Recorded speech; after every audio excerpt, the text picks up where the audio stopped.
शहर के चर्चित डॉक्टर दंपति डॉक्टर संजय आनंद और डॉक्टर पूनम कुमारी को कौन परेशान कर रहा है?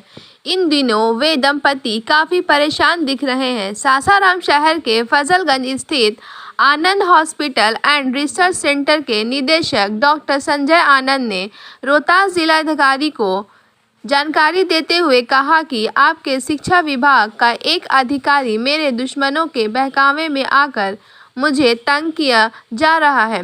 मामला एक ज़मीन से जुड़ा है। स्थानीय डीओ कार्यालय कैंपस में जिला प्रशिक्षण संस्थान रोहतास सासाराम के प्रभारी प्राचार्य द्वारा मेरे दुश्मनों के बहकावे में आकर मुझे तंग इसलिए किया जा रहा है कि मेरी अपनी ज़मीन को शिक्षा विभाग के अधिकारी अपनी ज़मीन यानी शिक्षा विभाग की ज़मीन बताया जा रहा है, जो सरकार गलत और नाजायज़ है।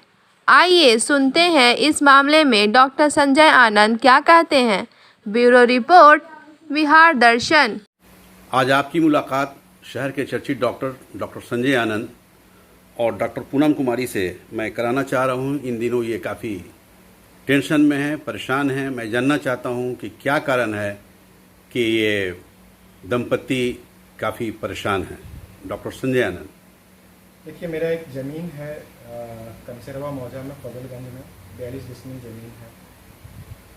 इस ज़मीन को हम प्रॉपर चैनल से ख़रीदे हैं, प्रॉपर कागजात हमारे पास हैं, लेकिन अब हमारे इस अच्छे सरकार में भी कुछ ऐसे अधिकारी हैं जो पेपर का अवलोकन सही ढंग से नहीं करते हैं या किन्हीं दूसरे कारणों भी पढ़ना नहीं चाहते हैं और सही निर्णय लेना नहीं चाहते हैं, जिसके वजह से हमको काफ़ी परेशानी हो रही है। जबकि हमारे जिलाधिकारी बहुत ही अच्छे हैं और लोगों की समस्याओं को सुनते हैं, और जल्दी ही मैं अपनी बातों को जिलाधिकारी महोदय तक भी लेकर के जाऊंगा। तो वो ज़मीन किस तरह का है, किस तरह का मामला है ज़मीन का? देखिए, वो रैयती ज़मीन है। 1917 ईस्वी में उसके ऊपर एक टाइटल सूट चला सुरेखवा कुंवर और कौन महतो हैं, जवाहर महतो के बीच में, जिसमें जवाहर महतो के नाम पर डिग्री हुआ और वो ज़मीन ऑक्शन हुआ। ऑक्शन में जवाहर महतो उस ज़मीन को खरीद लिए। अब जवाहर महतो के वंशज हुए रामदेनी महतो, रामदेनी सिंह। तो रामदेनी सिंह के नाम से उसका पुनः ज़मीन को लेकर के चर्चा हो रही है। ये ज़मीन सन 1917 में 900/17 केस नंबर के थ्रू नीलाम हुआ, जिसमें जवाहर महतो इस ज़मीन को खरीदे। जवाहर महतो से उनके वंशजों के पास ये ज़मीन चला रहा था। बीच में 1970 में जब सर्वे हुआ तो सर्वे कर्मचारियों की गलती की वजह से वो ज़मीन शिक्षा विभाग के नाम पर अंकित हो गया। पुनः सन 89 में उसके ऊपर एक अपील दायर किया गया सर्वे सुपरिटेंडेंट के यहाँ, भोजपुर में आरा के यहाँ।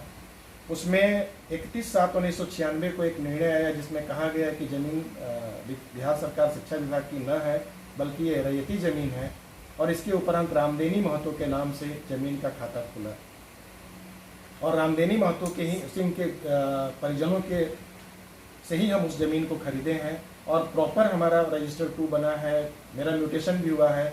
और अब मैं जब उस ज़मीन को बेच रहा हूँ तो अब कहा जा रहा है कि ये ज़मीन सरकारी ज़मीन है। यही मेरे तो कौन व्यक्ति है जो आपके खिलाफ इस तरह का? रामाशीष सिंह करके हैं, फजलगंज के ही हैं, और वो बहुत नोटोरियस आदमी है इस मामले में, लोगों को परेशान करते रहते हैं। साथ में उनके शिक्षा विभाग के जो अभी एक्टिंग प्रिंसिपल हैं वो उनके साथ मिले हुए हैं और अपने पद का नाजायज़ दुरुपयोग कर रहे हैं। इस चीज़ के लिए सरकार से परमिशन भी नहीं लिए हैं कि हम एक केस किए हुए हैं, लड़ रहे हैं, क्या कर रहे हैं। बिना सरकार के परमिशन के ये सब चीज़ कर रहे हैं अपने पर्सनल हित में। ये थे डॉक्टर संजय आनंद। इन्होंने बताया कि ज़मीन का क्या मामला है। ये ज़मीन के मालिक ये हैं, बावजूद उसके कुछ ऐसे असामाजिक तत्व के लोग हैं जो इनको परेशान करने में, इनको उलझाने में लगे हुए हैं। उड़ती पुड़ती खबर ये भी आ रही है कि डॉक्टर संजय आनंद से कुछ पैसे का डिमांड किया गया है और पैसा देने के अभाव में वो असामाजिक तत्व के लोग और इनको परेशान करना चाह रहे हैं। कुछ एजुकेशन विभाग के भी अधिकारी उनकी बातों में आ गए हैं और वो लोग भी उनके साथ संलिप्त होकर डॉक्टर आनंद को तंग करने की कोशिश कर रहे हैं।